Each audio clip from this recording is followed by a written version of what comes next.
नमस्कार। पिछली क्लास में हमने जो हिंदू वर्ष के जो 12 महीने होते हैं चैत्र से लेकर के फाल्गुन तक, उनमें चैत्र महीने के जो 15 दिन थे उसके त्योहार देखे थे और कुछ मेले देखे थे। हम त्योहार त्योहार देख रहे हैं और साथ में थोड़े बहुत मेले देख रहे हैं। बाकी के जो मेले हैं उनको हम आगे देखेंगे। तो चैत्र माह के कृष्ण पक्ष की एकम से लेकर के अमावस्या तक हमने पिछली क्लास में पढ़ा था। बस दो तीन त्योहार या एक दो मेले छोड़ दिए थे, वो इस क्लास में देखेंगे। इस क्लास में हम चैत्र महीने के जो लास्ट के 15 दिन होते हैं, शुरू के 15 दिन तो पढ़ लिए, लास्ट के 15 दिन होते हैं चैत्र शुक्ल एकम से लेकर के चैत्र शुक्ल पूर्णिमा तक, इस क्लास में हम पढ़ेंगे। तो देखिएगा, हम जो कृष्ण पक्ष है उसके अंदर बस दो मेले पढ़ेंगे। उसके बाद चैत्र महीने के शुक्ल पक्ष के जो 15 दिन हैं उसके अंदर कौन कौन से त्यौहार आते हैं और एक दो जो मेले हैं उनके बारे में पढ़ेंगे। तो घोटिया अम्बा मेला, एग्जाम में सीधा सीधा प्रश्न आता है कि घोटिया अम्बा माता का मेला कौन से जिले में पड़ता है। घोटिया अम्बा माता का मेला, बताइए। आप उत्तर बता दीजिएगा कि घोटिया अम्बा माता का मेला कौन से जिले में पड़ता है। बताइए। तो आपका उत्तर होगा बांसवाड़ा जिले में। और अगर क्षेत्र पूछ ले तो वो हाड़ो हाड़ोती वागड़, बताइए कौन से क्षेत्र में, जंगल प्रदेश कौन से क्षेत्र में पड़ता है। तो जो नीचे वाला क्षेत्र होता है ना, बांसवाड़ा वाला, बागड़ बोलते हैं उसको, उस क्षेत्र में एक घोटिया अम्बा माता का मेला पड़ता है। अब इसमें दो तीन क्वेश्चन बनेंगे। पहला क्वेश्चन, घोटिया अम्बा माता का मेला कौन से जिले में पड़ता है। बांसवाड़ा में। घोटिया अम्बा माता का मेला कब पड़ता है, तो चार ऑप्शन आ जाएंगे। चैत्र कृष्णा एकम, चैत्र कृष्णा अष्टमी, चैत्र कृष्णा एकादशी, चैत्र कृष्णा अमावस्या या चैत्र अमावस्या। तो इसका सही जवाब होगा घोटिया अम्बा माता का मेला चैत्र अमावस्या को लगता है। दूसरा एक क्वेश्चन आ जाए कि हमें क्वेश्चन दे दे कि निम्न में से भील जनजाति का कुंभ किसे कहते हैं। चार ऑप्शन दे दे। बेड़ेश्वर धाम मेला, घोटिया अम्बा माता मेला, गौतमेश्वर महादेव का मेला, या एक और दे दे। तो मित्रों, आपको पता होना चाहिए कि आदिवासियों का कुंभ तो हम बेड़ेश्वर मेले को कहते हैं, लेकिन भील जनजाति का कुंभ घोटिया अम्बा माता के मेले को कहते हैं। तो घोटिया अम्बा माता का मेला कौन से जिले में पड़ता है। बांसवाड़ा में। कब भरता है, चैत्र अमावस्या को। चैत्र अमावस्या को मेला लगता है। चैत्र अमावस्या को मेला लगता है और इसे भील जनजाति का कुंभ कहते हैं। इसे भील जनजाति इसे भील जनजाति का कुंभ कहते हैं। इसे भील जनजाति का कुंभ कहते हैं। घोटिया अम्बा माता मेले को भील जनजाति का कुंभ कहते हैं। यह चैत्र अमावस्या को पड़ता है और बांसवाड़ा जिले में पड़ता है। इसी दिन चैत्र अमावस्या को एक मेला और बढ़ता है, विक्रमादित्य का मेला। विक्रमादित्य का मेला, विक्रमादित्य का मेला। मेरा क्वेश्चन आपसे ये है कि विक्रमादित्य का मेला कौन से जिले में पड़ता है, बताइए, और कब पड़ता है। 4 जिलों के 4 ऑप्शन दे दें तो आप विक्रमादित्य मेला कौन से जिले में करोगे, तो भाई विक्रमादित्य का मेला उदयपुर जिले में पड़ता है।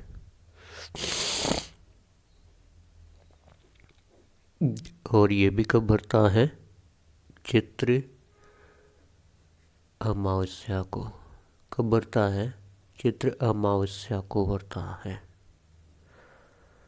तो ये जो हमारा हिंदू पंचांग का, हिंदू कैलेंडर का, हिंदू वर्ष का पहला महीना था, चैत्र महीना, उसके पहले 15 दिन के अंदर जो जो त्यौहार आते हैं और जो साथ में एक दो मेले भी हमने देखे, बाकी मेले बाद में देखेंगे, वो देखा हमने। अब हम चैत्र माह का जो लास्ट के 15 दिन हैं, जिनको हम शुक्ल पक्ष बोलते हैं, चैत्र शुक्ल एकम से चैत्र शुक्ल पूर्णिमा तक जो भी त्यौहार आते हैं, कुछ कुछ मेले आते हैं, उनके बारे में अध्ययन करेंगे। तो देखिए, देखिए महीना कौन सा है, महीना कौन सा है भाई, चैत्र। और चैत्र महीने में, एक महीने में 2 पक्ष होते हैं। पहले 15 दिन कृष्ण पक्ष के होते हैं, जिनको बद्धी पक्ष भी बोलते हैं, और लास्ट 15 दिन शुक्ल पक्ष के होते हैं, जिनको शुद्धि पक्ष बोलते हैं। कृष्ण पक्ष के सारे मेले हम पढ़ चुके हैं। अब हम शुक्ल पक्ष के मेले और जो भी त्योहार हैं उनके बारे में अध्ययन करेंगे। तो पहले हम शुक्ल पक्ष के अंदर कौन कौन से त्योहार आते हैं उनके बारे में एक बार देख लेते हैं। देखिए, चैत्र शुक्ल एकम, इसके बारे में एक बार सीधा सीधा देखेंगे, फिर डिटेल में पढ़ेंगे। चैत्र शुक्ल एकम, इस दिन क्या होता है, इस दिन क्या होता है बताइए। हिंदू नववर्ष होता है। हमारे हिंदू का, हिंदू धर्म के अंदर नया साल आता है।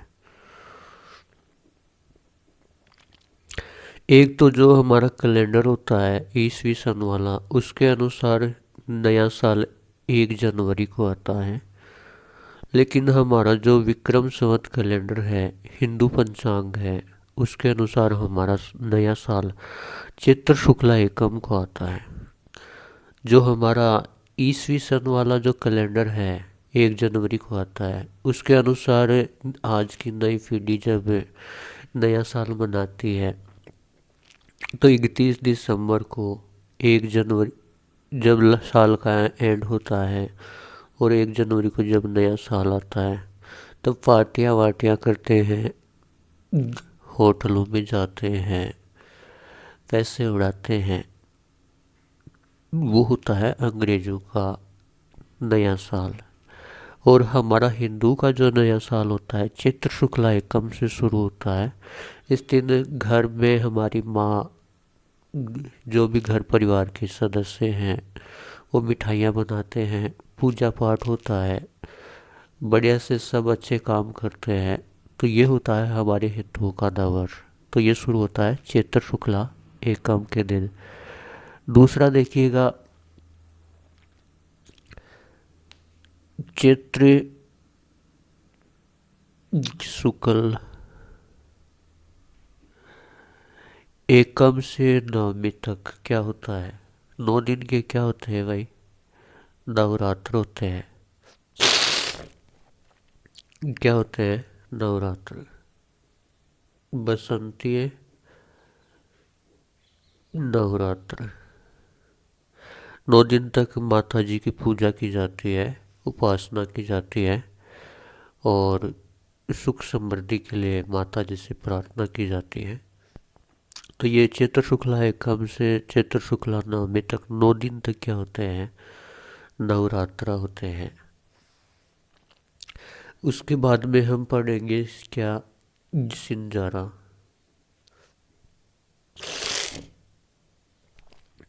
चैत्र शुक्ला द्वितीया।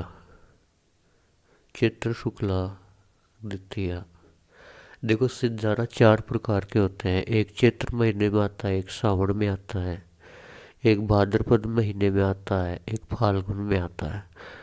तो एक चैत्र शुक्ला द्वितीया को भी क्या आता है, सिंजारा आता है। हम चारों के बारे में पढ़ेंगे, लेकिन एक बार ये देख रहे हैं कि इन 15 दिन में कौन कौन से त्योहार आते हैं। चैत्र शुक्ला द्वितीया को क्या हो गया, सिंजारा हो गया गणगौर के एक दिन पहले। उसके बाद में हम क्या देखेंगे कि गणगौर का त्योहार आता है। गणगौर का त्योहार आप जानते हो कि जिस दिन होलिका दहन होता है उसके दूसरे दिन से प्रारंभ होता है, धुलंडी के दिन से। जो भी गणगौर की पूजा करती है महिलाएं, वो गणगौर जो होलिका पूजन की जो राख होती है उसको ला कर के उससे गणगौर बनाती है, उसमें जौ के दाने लगाती है, दीवार पे गणगौर और ईसर मारती है, पूजा करती है, सारे काम करते हैं। तो धुलंडी के दिन से ये गणगौर शुरू होती है। और कृष्ण पक्ष, चैत्र महीने के कृष्ण पक्ष के 15 दिन और चैत्र शुक्ल तृतीया 3 दिन, ये मतलब 18 दिन तक चलती है। और जैसे ही ये 18 दिन पूरे होते हैं तो चैत्र शुक्ल तृतीया को गणगौर मना लेते हैं।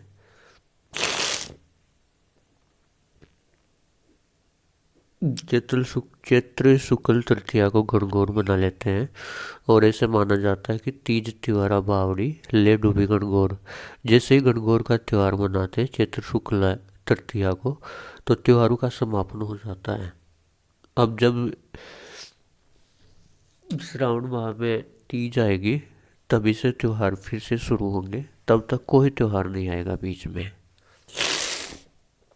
तो देख लीजिएगा, चैत्र से वैशाख, चैत्र शुक्ल तृतीया से वैशाख, ज्येष्ठ, आषाढ़, श्रावण, लगभग 4 महीने का समय निकलता है। इन 4 महीने में कोई त्यौहार नहीं आता है। जब तीज आएगी तभी त्योहारों की शुरुआत होगी। तीज त्योहारा बावड़ी ले डूबी गणगौर। तो ये गणगौर मनाया जाता है चैत्र शुक्ला तृतीया को। इसके बाद में देखिए, इसके बाद में हम बात करेंगे चैत्र शुक्ला अष्टमी। चैत्र शुक्ल अष्टमी।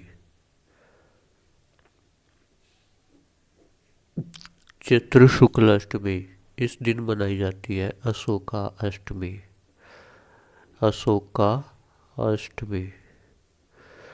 अशोक का मतलब होता है, अशोक का अगर हम संधि विच्छेद करते हैं ए प्लस शोक, मतलब शोक से रहित, जिस जहाँ पे कोई शोक ना हो उसे कहते हैं अशोक। मतलब घर में लोग खुशी के लिए किसी भी प्रकार का शोक ना रहे, इसलिए अशोक का पेड़ भी लगाते हैं।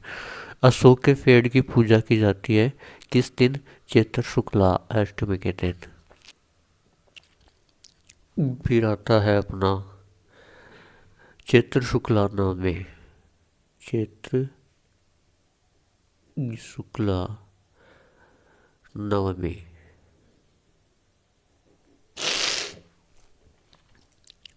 इस दिन क्या होता है, रामनवमी,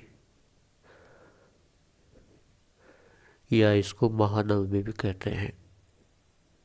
इसको रामनवमी या महानवमी भी कहते हैं। भगवान श्री राम का जन्मोत्सव मनाया जाता है और इस दिन सरयू नदी में स्नान करना पवित्र माना जाता है।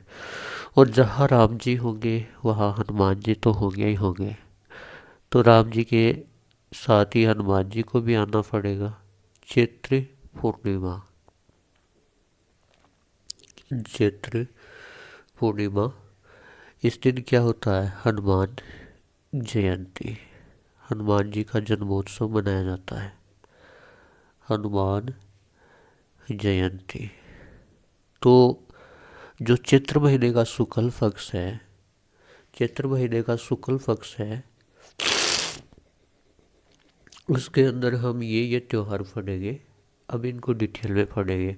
चैत्र शुक्ला एकम को हिंदू अपना नया साल मनाते हैं और इस दिन से हमारा नया साल शुरू होता है। एकम से लेकर के नवमी तक बसंती नवरात्र आते हैं। माँ जीण माता जी, माँ दुर्गा की पूजा आराधना की जाती है। अलग अलग 9 रूपों की पूजा की जाती है। और चैत्र शुक्ला द्वितीया को सिज्जारा होता है। सिज्जारा भी 4 बार होता है। चैत्र में भी होता है, अपना श्रावण में भी होता है, भाद्रपद में भी होता है, फाल्गुन में भी होता है। लेकिन हम चैत्र की बात करें तो हम ये देखते हैं कि चैत्र शुक्ल द्वितीया को भी सिंजारा मनाया जाता है।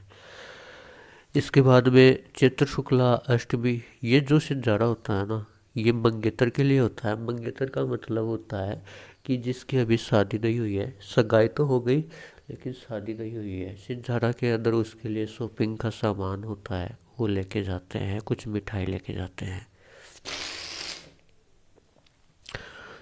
चैत्र शुक्ला तृतीया को हम गणगौर मनाते ही हैं। ये पर्व धुलंडी के दिन से शुरू होकर चैत्र शुक्ला तृतीया तक 18 दिन चलता है। और चैत्र शुक्ला तृतीया को गणगौर मना करके उसका समापन कर दिया जाता है। गणगौर को कुएं में डाल दिया जाता है। फिर चैत्र शुक्ला अष्टमी को अशोकाष्टमी, चैत्र शुक्ला नवमी को रामनवमी, महानवमी और इसी दिन नवरात्रा का समापन होता है। चैत्र पूर्णिमा को हनुमान जयंती मनाई जाती है। तो देखो, चैत्र कृष्णा एकम हिंदू का नया साल, द्वितीया सिंजारा, तृतीया गणगौर, अष्टमी अशोकाष्टमी, नवमी महानवमी, रामनवमी, नवरात्राओं का समापन और चैत्र पूर्णिमा हनुमान जयंती। अब इनके बारे में एक एक के बारे में बात करेंगे। देखिए, अब हम एक एक के बारे में बात करेंगे। बसंतीय नवरात्र।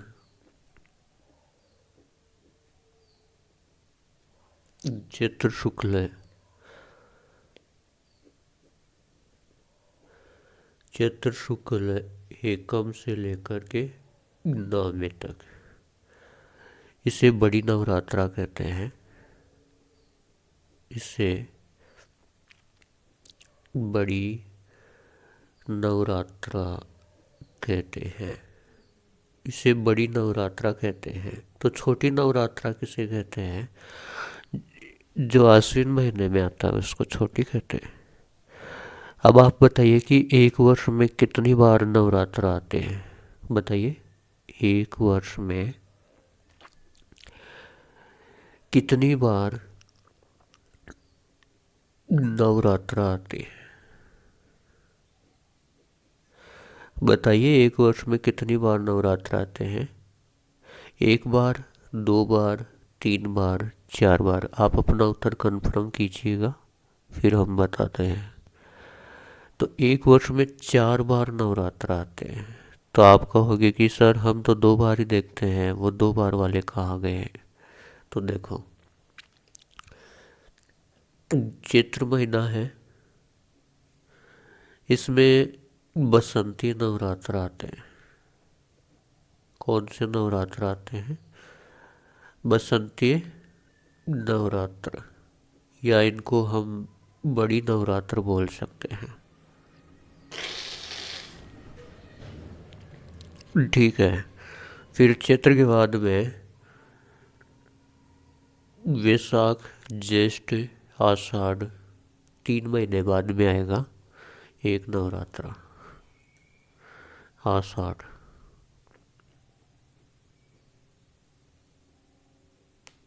फिर इसके बाद श्रावण, भाद्रपद, आश्विन, इसके 3 महीने बाद में आएगा और नवरात्रा। फिर आश्विन के बाद कार्तिक, मार्गशीर्ष, पौष, माघ, इसके 4 महीने बाद एक नवरात्रा हो रहेगा। ये 4 नवरात्रा होते हैं चैत्र महीने में, आषाढ़ में, आश्विन महीने में और माघ महीने में। अब देखो, ये जो आषाढ़ वाला है और माघ वाला है, इनको गुप्त नवरात्रा बोलते हैं। इनको क्या बोलते हैं? गुप्त नवरात्र। ये सभी लोग नहीं, इनमें पूजा आराधना सभी लोग नहीं करते हैं। जो ऋषि मुनि होते हैं, पंडित लोग होते हैं, वही करते हैं गुप्त नवरात्रा। हम सब लोग नहीं करते हैं। अब बचे दो नवरात्रा जो आम जनता करती है। चैत्र वाला नवरात्रा बड़ा होता है, आश्विन वाला नवरात्रा छोटा होता है। चैत्र वाले नवरात्रा को बसंती नवरात्रा कहते हैं और आश्विन वाले नवरात्रा को शारदीय नवरात्रा कहते हैं।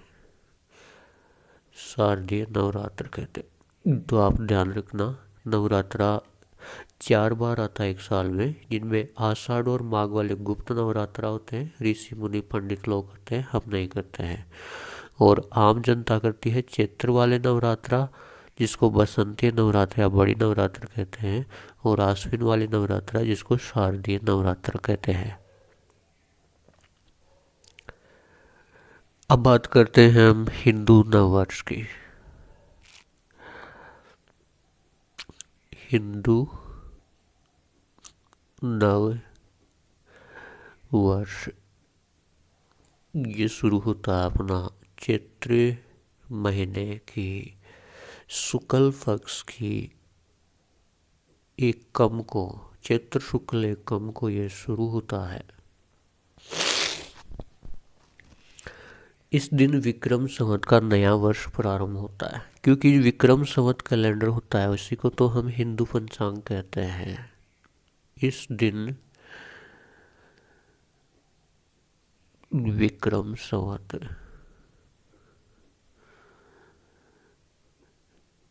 विक्रम संवत कैलेंडर का नया वर्ष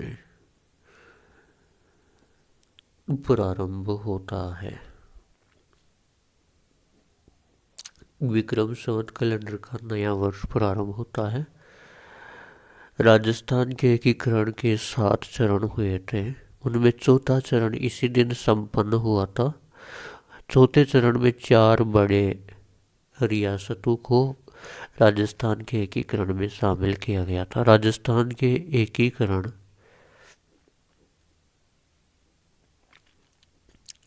का चौथा चरण इसी दिन संपन्न हुआ। इसी दिन संपन्न हुआ। और ध्यान रखो, ब्रह्मा जी ने इसी दिन सृष्टि का निर्माण किया था। ब्रह्मा जी ने इसी दिन सृष्टि का निर्माण किया।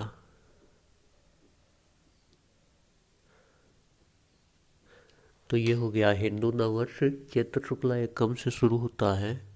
विक्रम संवत कैलेंडर का नया साल इसी दिन प्रारंभ होता है। राजस्थान एकीकरण का चौथा चरण इसी दिन संपन्न हुआ था। वर्मा जी ने इसी दिन सृष्टि का निर्माण किया था। तो ध्यान रखना, चैत्र शुक्ला एकम हिंदू नववर्ष। चैत्र शुक्ला एकम से नवमी नवरात्रा। चैत्र में बसंती नवरात्रा एकम से लेकर के नवमी तक। ठीक है।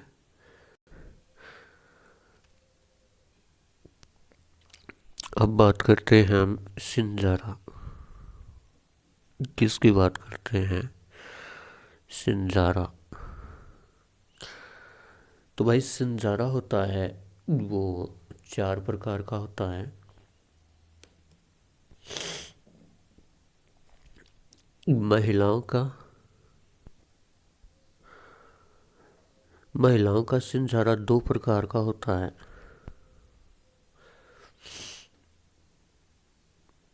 एक चैत्र शुक्ला द्वितीया को, चैत्र शुक्ल द्वितीया, इस दिन सिंजारा भेजा जाता है मंगेतर के लिए। मंगेतर के लिए जिसकी अभी सगाई हुई है, शादी नहीं हुई है, उसके लिए सिंधारा भेजा जाता है, जिसमें मिठाई, उसका शॉपिंग का सामान ये भेजा जाता है। एक महिलाओं का सिंजारा आता है सावन महीने में, तीज के एक दिन पहले। सावन शुक्ला द्वितीया, ये आता है नववधु के लिए। ऐसी वधु जिसका नया नया विवाह हुआ है, उसके लिए सिंजारा भेजा जाता है। ससुराल वाले सिंजारा भेजते हैं जब वो अपने पीहर में रहती है, तो मिठाई और शॉपिंग वॉपिंग का सामान सब भेजते हैं। इसके बाद में अगर हम बात करें तो पुरुषों का भी सिंजारा होता है। आप कहोगे सर पुरुष कौन सी शॉपिंग करेंगे, है? पुरुष बीएससी करेंगे। क्या करेंगे? बीएससी। पुरुषों का सिंजारा आता है भाद्रपद शुक्ला चतुर्थी को। भाद्रपद शुक्ला चतुर्थी को आता है। इस दिन पुरुषों के लिए चांदी के डांडे लिए जाते हैं। चांदी के डांडिए लिए जाते हैं। और एक सिंजारा होता है बच्चों का। आपने कभी सुना है क्या कि बुआ जी ढूंढ लेकर के आएगी, मौसी जी ढूंढ लेकर के आएगी? नया बच्चा होता है तो उसके लिए टोपला लेकर के आएगी, फुलिया लेकर के आएगी, उसमें थोड़े से बोर और पतासे होंगे। ढूंढ लेकर के आते हैं होली से पहले। होली से पहले ढूंढ लेके आते हैं। होली फाल्गुन महीने में मनाई जाती है, फाल्गुन पूर्णिमा को। तो जो बच्चों का सिंजारा होता है उसको ढूंढ कहते हैं फाल्गुन शुक्ला एकादशी। ये कब आता है? फाल्गुन शुक्ल एकादशी को ही आता है, होली से पहले। और इसको हम क्या कहते हैं? ढूंढ कहते हैं। तो सिंजारा चार प्रकार के हो गए। महिलाओं के चैत्र शुक्ला द्वितीया और श्रावण शुक्ला द्वितीया। चैत्र शुक्ला द्वितीया मतलब गणगौर से एक दिन पहले। श्रावण शुक्ला द्वितीया मतलब तीज से एक दिन पहले। ये मंगेतर के लिए भेजा जाता है, ये नववधु के लिए भेजा जाता है। पुरुषों के लिए भाद्रपद शुक्ला चतुर्थी को चांदी के डांडिये भेजे जाते हैं। और बच्चों के लिए ढूंढ भेजा जाता है, जो बुआ जी मौसी जी ये लेकर के आते हैं होली से पहले, फाल्गुन शुक्ला एकादशी को। ठीक है। अब चैत्र महीने की शुक्ला द्वितीया के बाद हम आगे बात करेंगे तृतीया के ऊपर आ जाते हैं। अब अगला जो त्यौहार है वो है गणगौर। गणगौर होली के दूसरे दिन से शुरू हो जाता है, धुलांडी के दिन से। और चैत्र महीने के कृष्ण पक्ष के 15 दिन और शुक्ल पक्ष की तृतीया को मनाया जाता है। तो 3 दिन, ये 18 दिन तक चलता है। और ये चैत्र शुक्ल तृतीया को इसका समापन हो जाता है। गणगौर की पूजा करके उनको कुएं में डाल दिया जाता है या फिर कहीं पानी में विसर्जन कर दिया जाता है। चैत्र शुक्ला तृतीया को गणगौर का त्योहार मनाया जाता है। गण का मतलब शिव होता है, गौर का मतलब पार्वती होता है।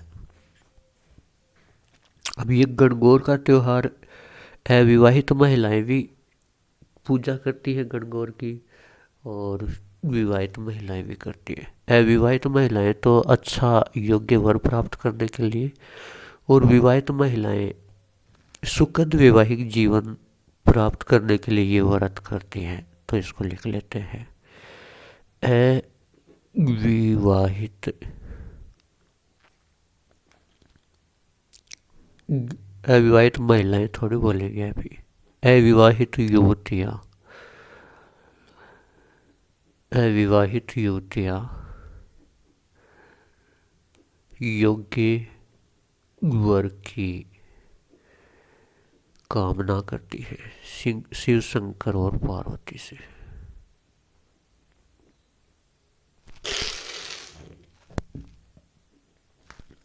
और विवाहित महिलाएं विवाहित महिलाएं सुखद वैवाहिक जीवन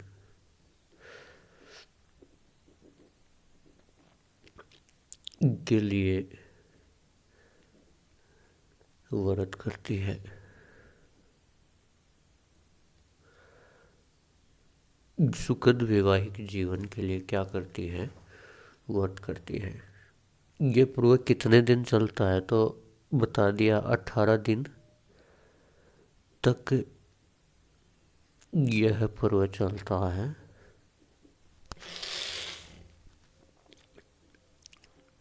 धुलंडी के दिन से लेकर के चैत्र शुक्ला तृतीया तक। धुलंडी से लेकर के तीज तक ये चलता है। ठीक है। मारवाड़ में इस दिन खेजड़ी वृक्ष की पूजा की जाती है।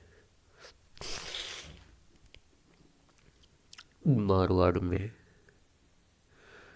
इस दिन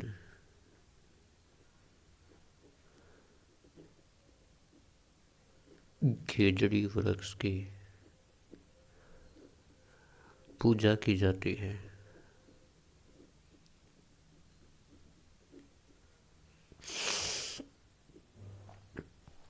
सर्वाधिक गीतों वाला पर्व है। आपके एग्जाम में अगर क्वेश्चन आ जाए कि सर्वाधिक गीतों वाला पर्व कौन सा है, 4 ऑप्शन आ जाए, तो उसमें हमको करना है गणगौर। सर्वाधिक गीतों वाला पर्व है। मारवाड़ में गिंदोली के गीत गाए जाते हैं। मारवाड़ में गिंदोली के गीत गाए जाते हैं।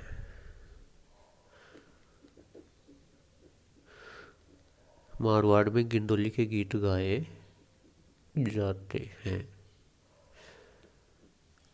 ठीक है।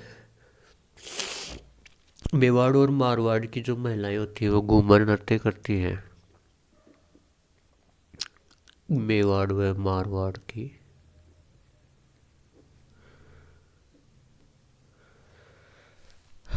महिलाएं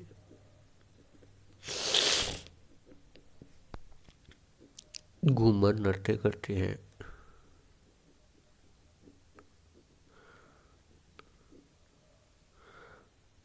त्योहारों का समापन इसी दिन होता है। ऐसे बोलते हैं ना कि 30 त्योहार बावड़ी ले डूबी गणगौर। त्योहारों का समापन इसी दिन होता है।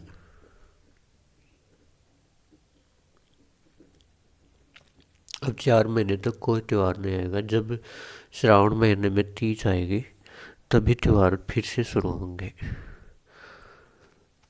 गणगौर की सवारी कहाँ की प्रसिद्ध है? जयपुर की।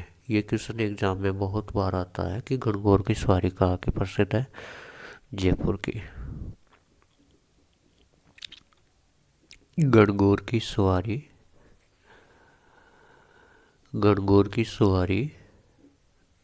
जयपुर की प्रसिद्ध है। जयपुर की प्रसिद्ध है। जोधपुर व बूंदी राजघराने में यह पर्व शोक के रूप में मनाया जाता है।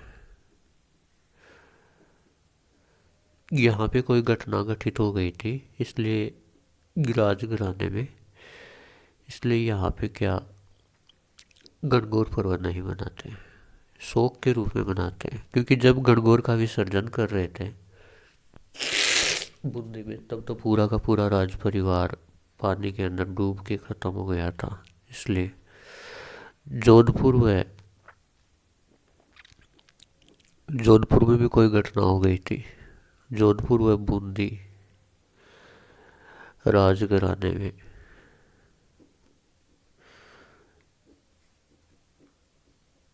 यह पर्व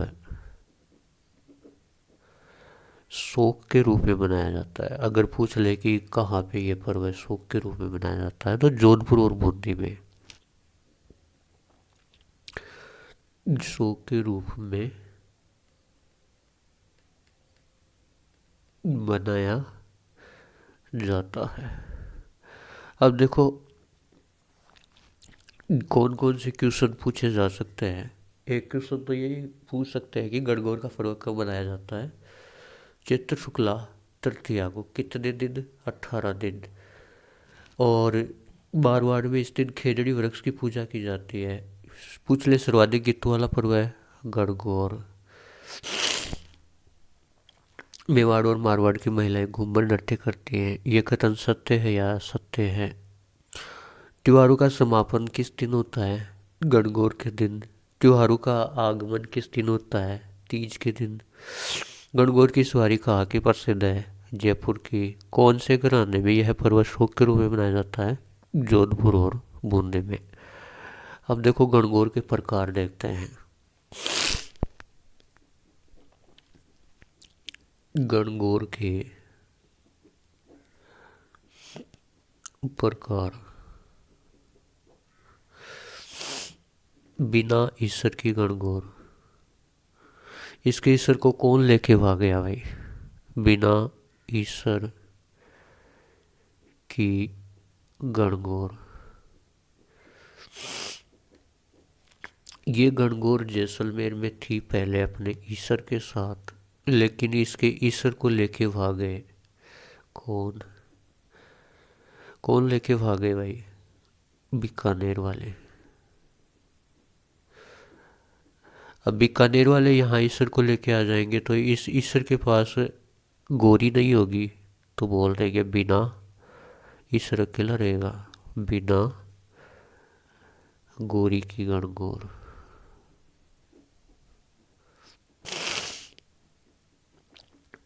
कहाँ की प्रसिद्ध है? बीकानेर की। बिना ईश्वर की गणगौर मतलब यहाँ पे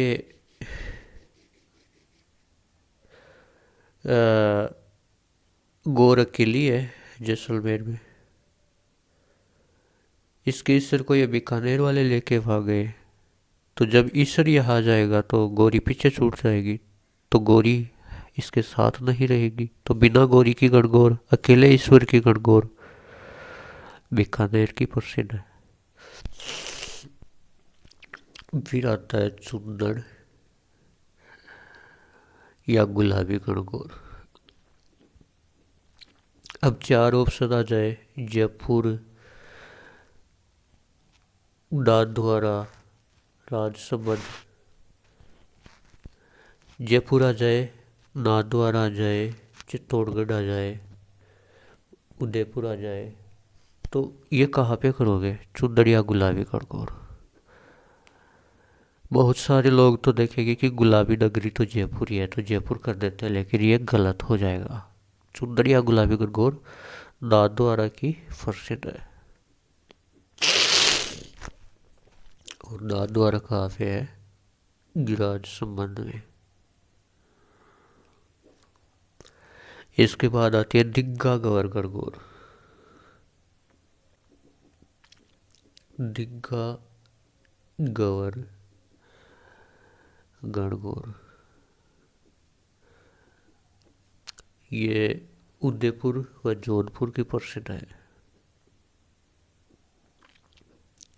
उदयपुर व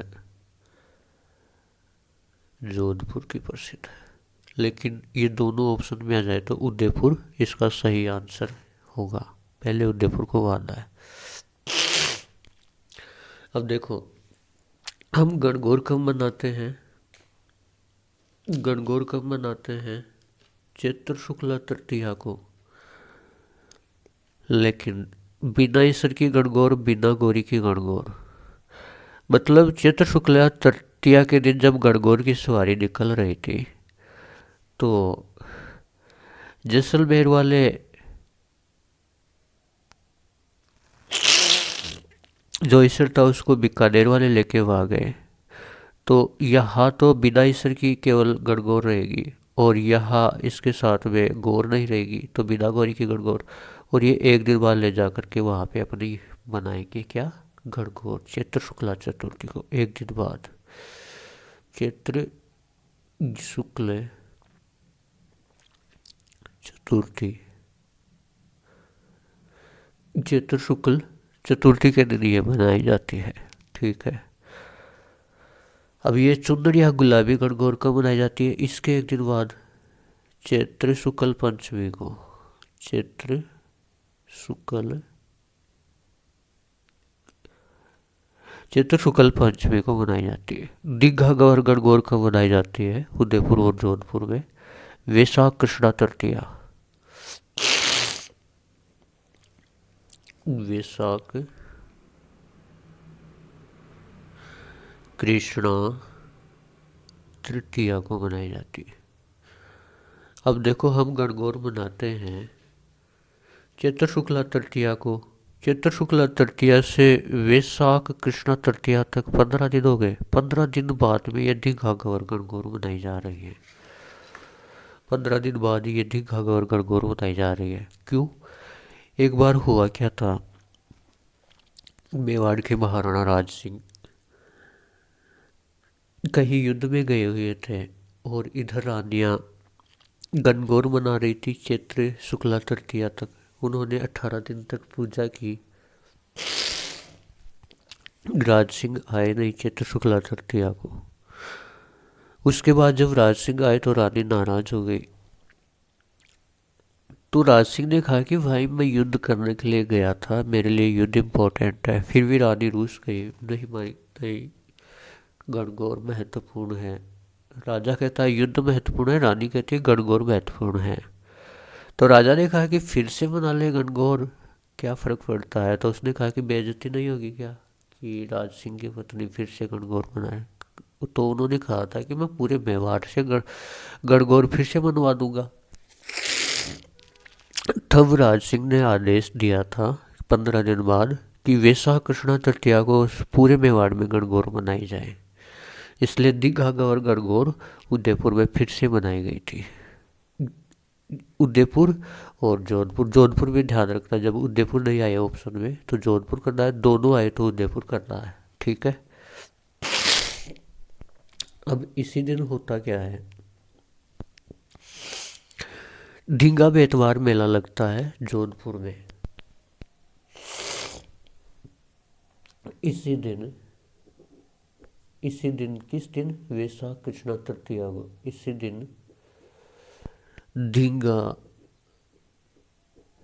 गवर बेतवार मेला जोधपुर में लगता है, जालोरी गेट पर।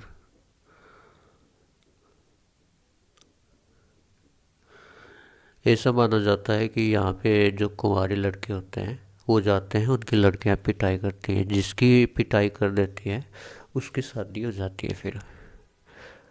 तो कई बार ऑप्शन में आता है कि दीघा और बेतवार मेला कहाँ पे लगता है।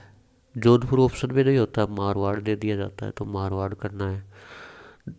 वो जिले ऑप्शन में हो तो दीघा और बेतवार मेला कहाँ लगता है, जोधपुर में लगता है। ठीक है। एक नोट लगा करके लिख लो, अगर क्वेश्चन आ जाए कि कर्नल जेम्स टोड ने गणगौर कहाँ की सर्वश्रेष्ठ बताई है, कर्नल जेम्स टोड बताओ कहाँ की सर्वश्रेष्ठ गणगौर बताई कर्नल जेम्स टोड ने, उदयपुर की। कर्नल जेम्स टोड ने उदयपुर की गणगौर को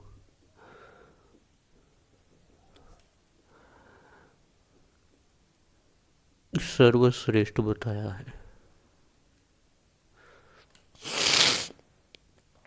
उदयपुर की गणगौर को सर्वश्रेष्ठ बताया है। इसके बाद में हम बात करेंगे अशोका अष्टमी की। किसकी बात करेंगे, अशोका अष्टमी। अशोका अष्टमी, और अशोकाष्टमी कब मनाई जाती है? चैत्र शुक्ला अष्टमी को। चैत्र शुक्ल अष्टमी। इस दिन अशोक के पेड़ की पूजा की जाती है। अशोक, जिससे घर में खुशियाँ आए, अशोक मतलब शोक से रहित, अशोक वृक्ष की पूजा की जाती है। अशोक वृक्ष की पूजा की जाती है। रामनवमी या महानवमी। रामनवमी या महानवमी, इसी दिन नवरात्रा का समापन होता है। रामनवमी या महानवमी, चैत्र शुक्ला नवमी। इसी दिन नवरात्रि 9 दिन के पूरे भी हो जाते हैं। चैत्र शुक्ल नवमी भगवान श्री राम का जन्मोत्सव मनाया जाता है। भगवान श्री राम का जन्मोत्सव मनाया जाता है। और क्या किया जाता है? सरयू नदी में स्नान करना पवित्र माना जाता है। इस दिन रामनवमी के दिन सरयू नदी में स्नान करना पवित्र माना जाता है।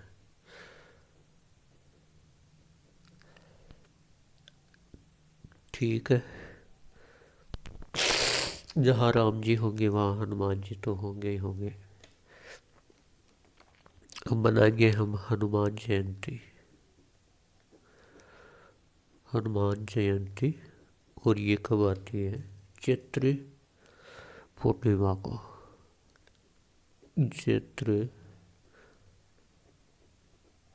चैत्र पूर्णिमा को हनुमान जयंती आती है। और इसके हनुमान जयंती के दिन मेले तो बहुत बढ़ते हैं, लेकिन 2 मेले इम्पोर्टेंट है। एक सालासर बालाजी जो कि चूरू में है, सालासर बालाजी, और एक मेहंदीपुर बालाजी जो कि दौसा में है। मेहंदीपुर बालाजी। सालासर बालाजी का मंदिर चूरू में है। और चूरू जिले में जितने भी हनुमान जी के मंदिर हैं उनमें से बस एकमात्र दाढ़ी मूछ वाली प्रतिमा यहीं पे है। दाढ़ी मूछ वाली प्रतिमा है यहाँ पे। और मेहंदीपुर बालाजी जो कि दौसा में है, वहाँ पे बालाजी के बाल स्वरूप की प्रतिमा है। बाल स्वरूप की प्रतिमा। जो मेहंदीपुर बालाजी की प्रतिमा है वो दाढ़ी मूछ वाली प्रतिमा है। सॉरी, जो सालासर बालाजी चूरू में है दाढ़ी मूछ वाली प्रतिमा है, और मेहंदीपुर बालाजी दौसा है, वहाँ पे बाल स्वरूप की प्रतिमा। क्वेश्चन अधिकतर ये आता है कि हनुमान जयंती कब मनाई जाती है। ऑप्शन 4 होते हैं, उनमें एक ऑप्शन होता है चैत्र पूर्णिमा को। ठीक है। अब जो अपना हिंदू पंचांग का, हिंदू कैलेंडर का पहला महीना था चैत्र महीना, चैत्र महीना वो क्या हो गया अपना। इसके जो त्यौहार थे और कुछ कुछ मेले तो बहुत सारे, लेकिन हमने कुछ कुछ देखे। तो चैत्र महीना था वो अपना क्या हो गया, कंप्लीट हो गया। अब हम बैसाख महीना पढ़ेंगे अगली क्लास में। तब तक ले आप सभी को बहुत बहुत धन्यवाद। जय हिंद, जय भारत।